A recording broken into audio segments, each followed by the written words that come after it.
This video lecture is entitled The Eve of the Protestant Reformation. This video lecture has been prepared for the Church History 1 class at the East Asia School of Theology. Soon, we will begin looking at the Protestant Reformation. We'll look at how it began and how it developed during the 16th and early 17th centuries. However, before we begin talking about the Protestant Reformation, we first need to take a look at the forerunners of the Protestant Reformation so we can understand what factors, figures, and movements helped prepare Europe for the Protestant Reformation. The Protestant Reformation didn't come from nowhere. So today, we'll look at some of the factors that helped set the stage for the emergence of the Protestant Reformation. The first factor I want us to look at is humanism.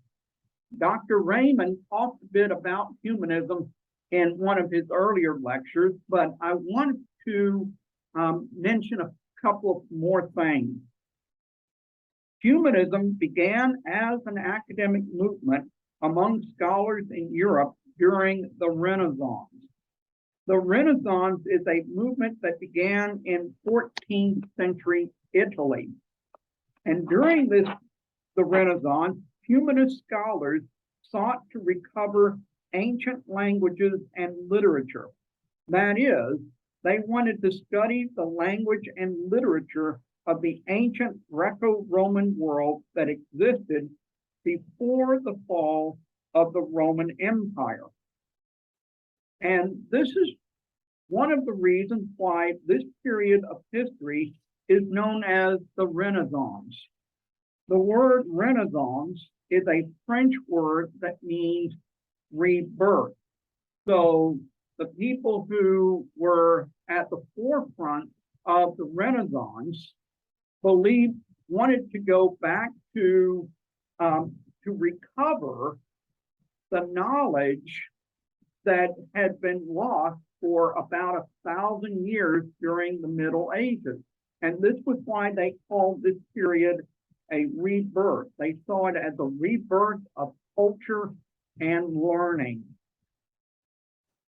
Now, one of the things that happened at this time was following the fall of Constantinople in 1453 to the Ottoman Turks, many Byzantine scholars fled to Europe, including many who settled in Italy. And these scholars began talking with their counterparts at universities in Western Europe. And as they talked with their fellow professors, they began sharing what they knew about the Greek language. And so this helped biblical scholars in Western Europe to gain a better understanding of ancient Greek. And in addition, they also began to study ancient Hebrew more seriously. And so therefore, as biblical scholars gained a better understanding of ancient Greek and Hebrew, they were able to produce better translations of the New Testament.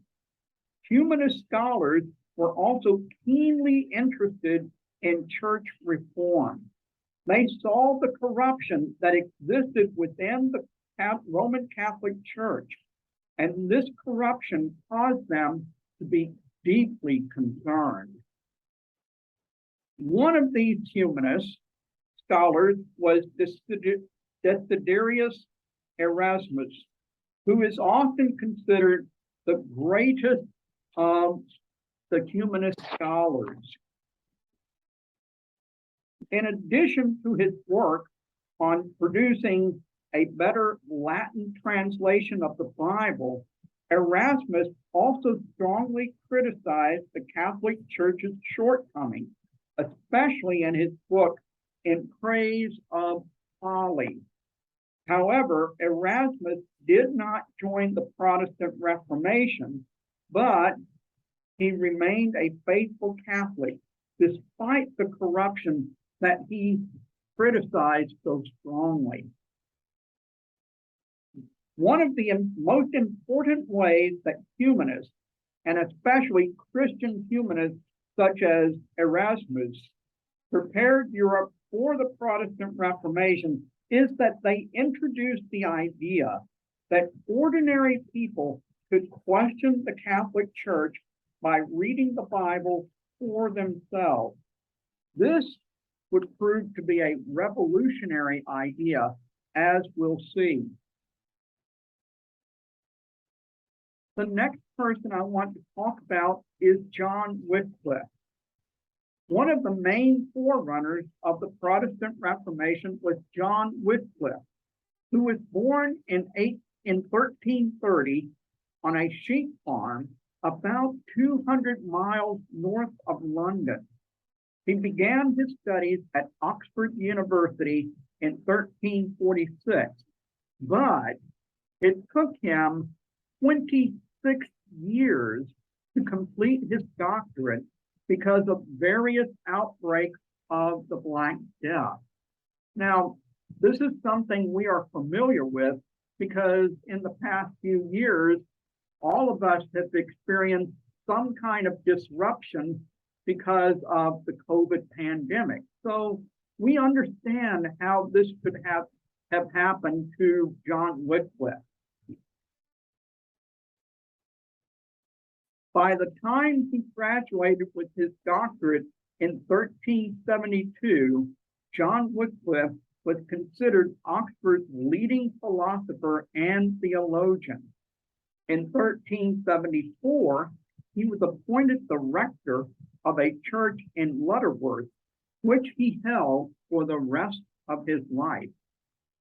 In the 1370s, the English king and the Pope were in a dispute regarding Rome's demand for financial support from England. Wycliffe advised John Gaunt, a nobleman, to tell Parliament not to comply with Rome's demands.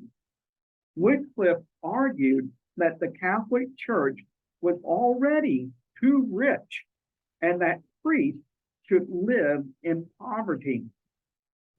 Now, this got Wycliffe into trouble, and he was taken to London in 1377 to answer the charges of heresy.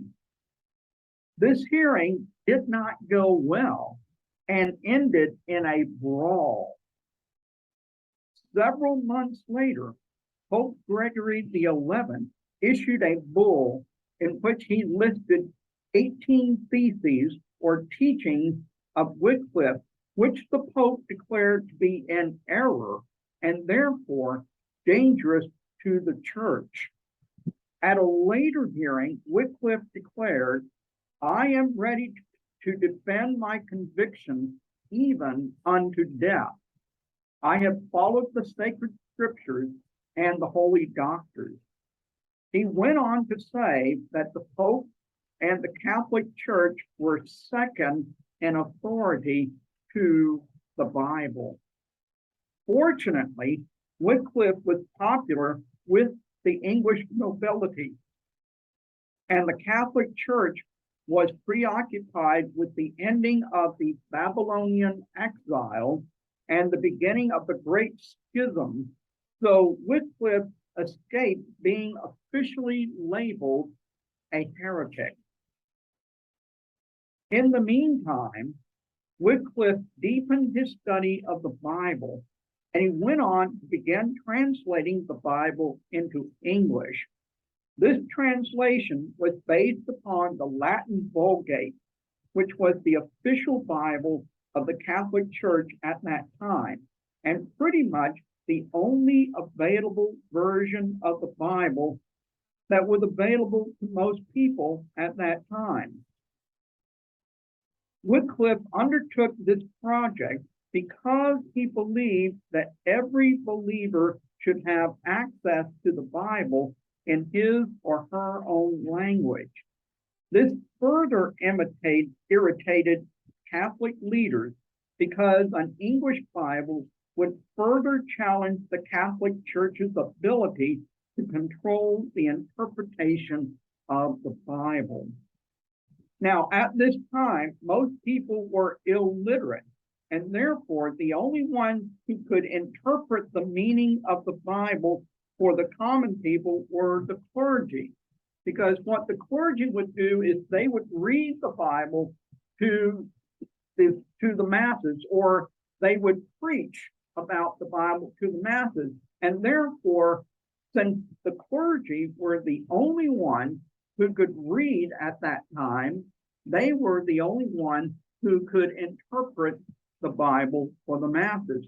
And in addition to this, the Latin Bible was the only official version of the Bible. So by trying to translate the Bible into English, John Wycliffe was challenging the authority of the Catholic Church.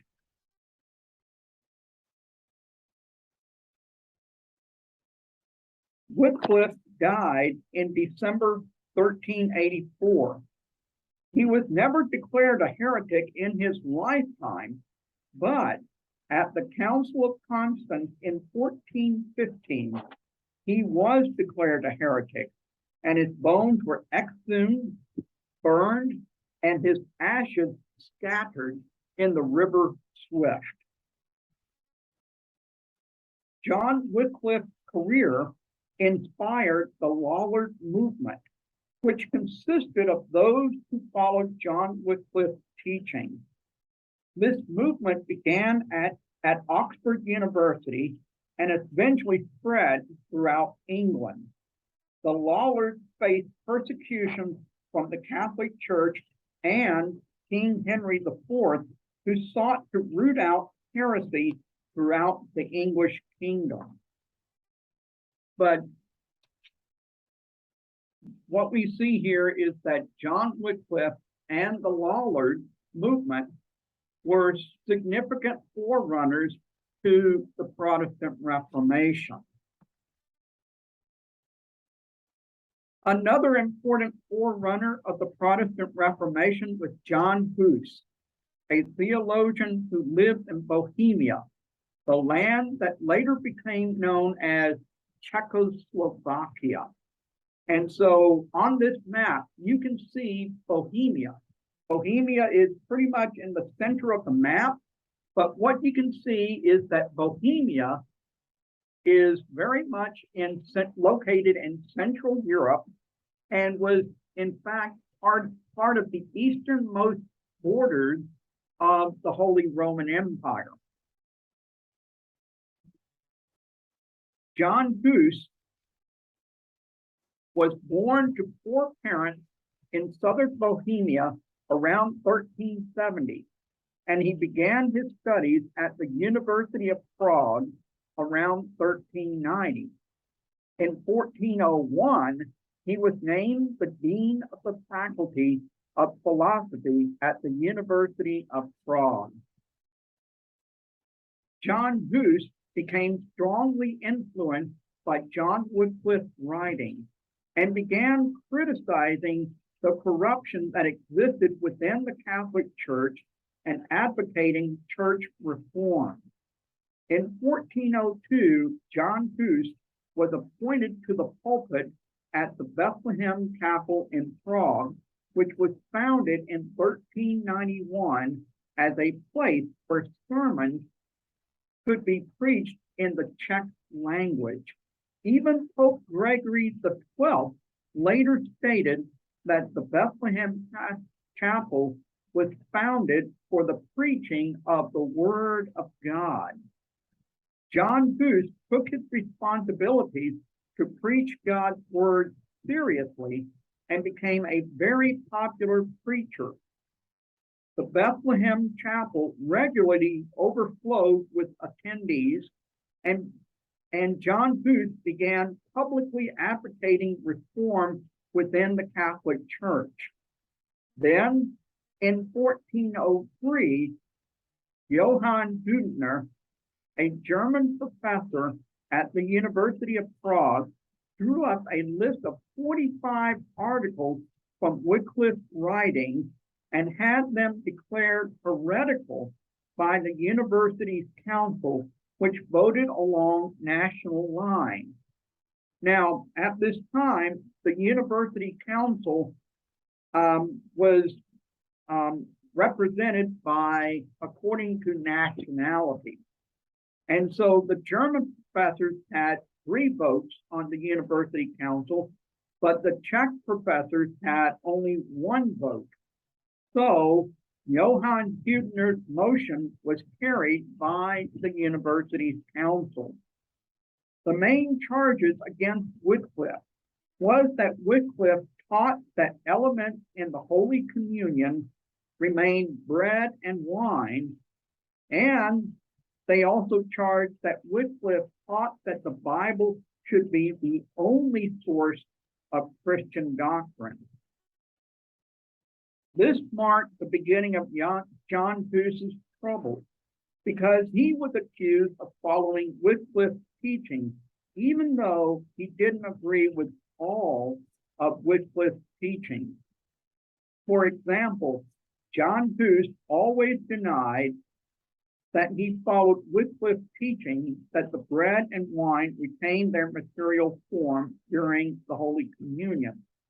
John Hus always affirmed that he believed in the doctrine of transubstantiation, that is, that the bread and wine become the actual body and blood of Christ during Holy Communion. However, John Hus did believe that believers should be allowed to take both the bread and the wine, as opposed to being allowed to only take the bread during a Holy Communion. At this time, the wine was reserved only for priests, since it was feared that the blood of Christ might be accidentally spilled by laypersons during Holy Communion. John Hus got into further trouble when he, together with many other Czech professors, supported the Council of Pisa's decision in 1409 to dethrone both popes who then claimed to rule the Catholic Church, and elected Alexander V as the new pope in an attempt to heal the great schism within the Catholic Church.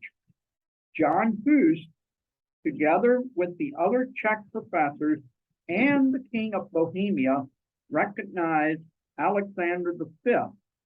However, Alexander V was concerned with heresy in Bohemia and ordered all of Wycliffe's books to be burned.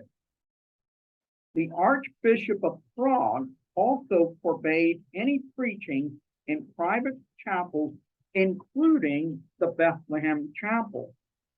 John Hus and the other professors of the University of Prague refused to comply with the order, and so John Hus continued to preach at Bethlehem Chapel. The Archbishop of Prague then excommunicated John Hus, but Hus still continued to preach at Bethlehem Chapel.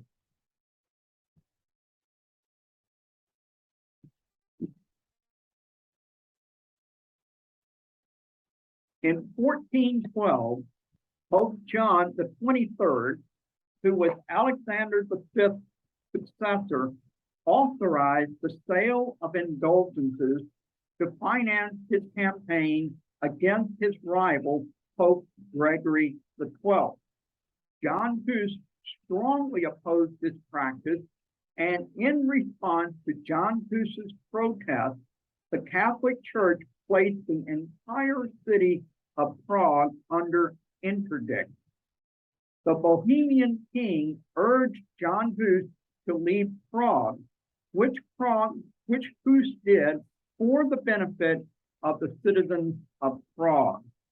So what happened was John Hus strongly opposed the sale of indulgences. He preached against the sale of indulgences, and so in response, the Archbishop of Prague placed an interdict over the entire city, which meant that nobody in Prague could attend Mass, could receive any of the sacraments.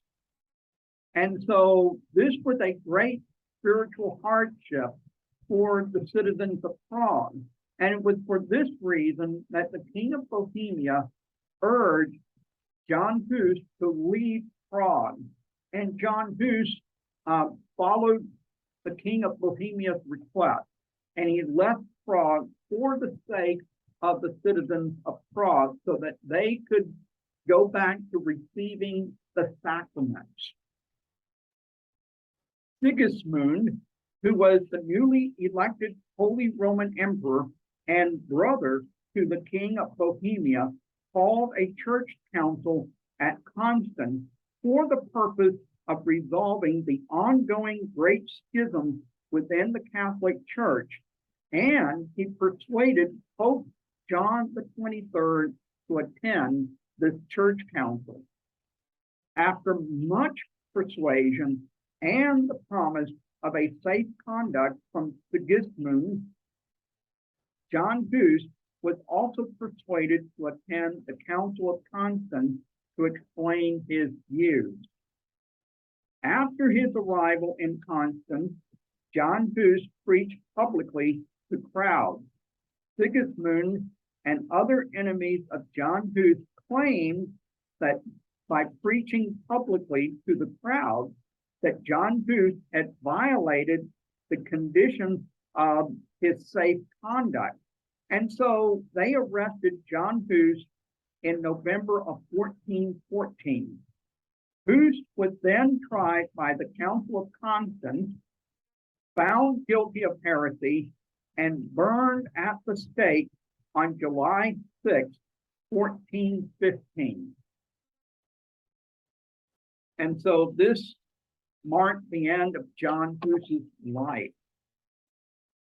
Now, one other factor that helped prepare Europe for the Protestant Reformation included the inventions of paper and the printing press. Now, your classmate,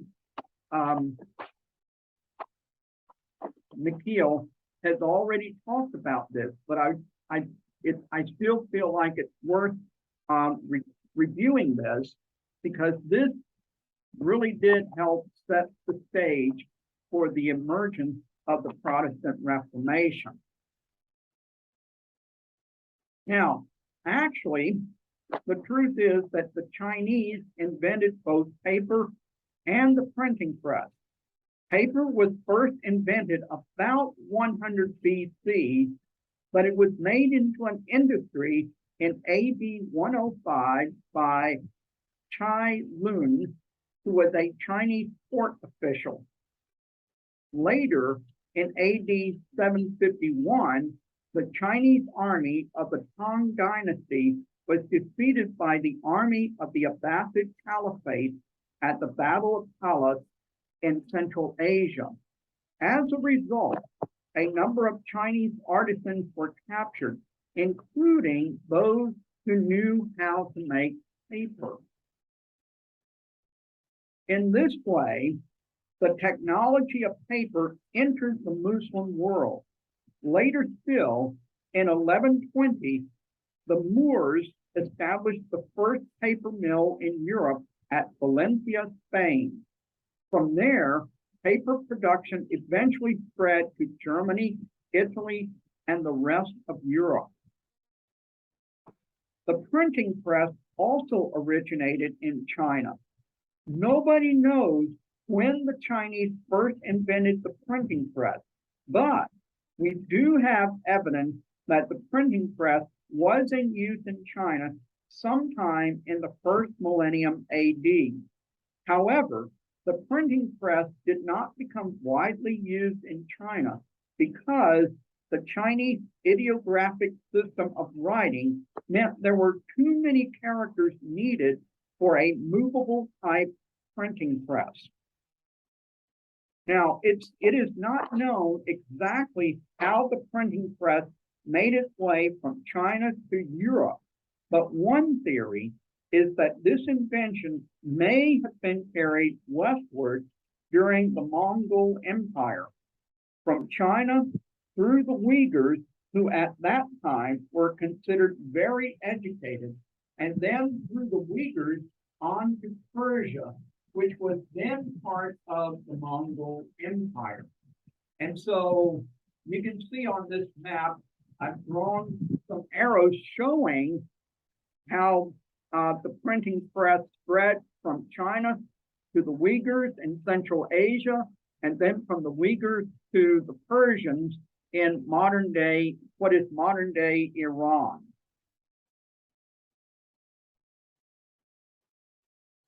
The Uyghur and Arabic languages both used alphabets and were therefore better suited for the printing press.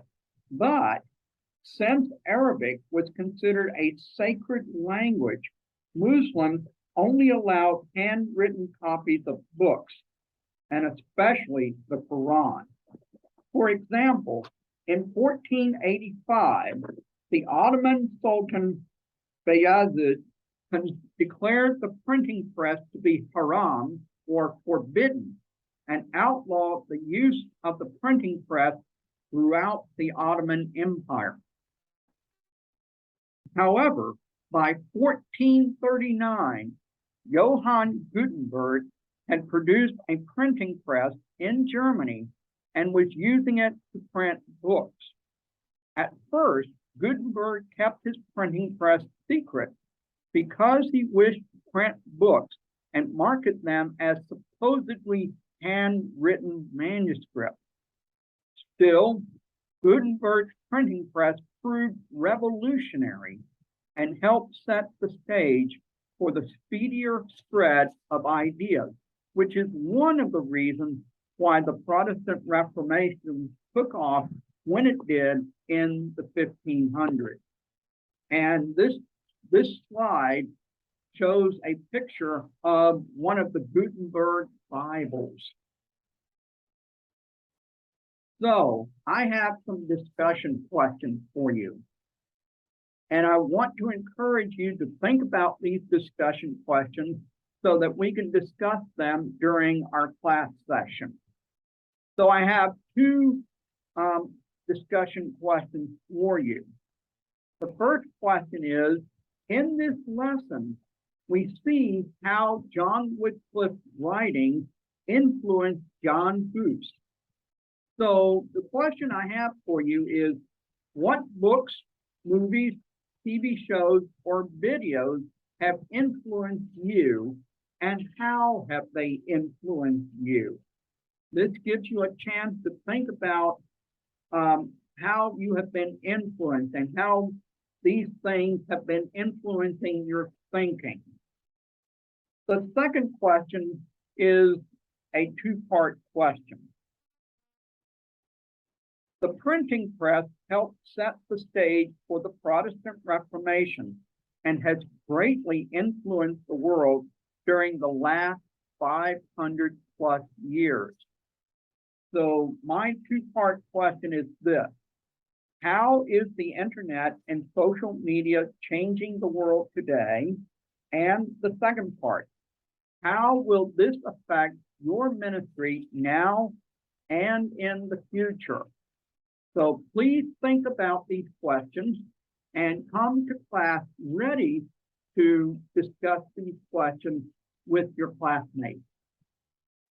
So I'll see you in the next video, which will be talking about Martin Luther and the beginning of the Protestant Reformation.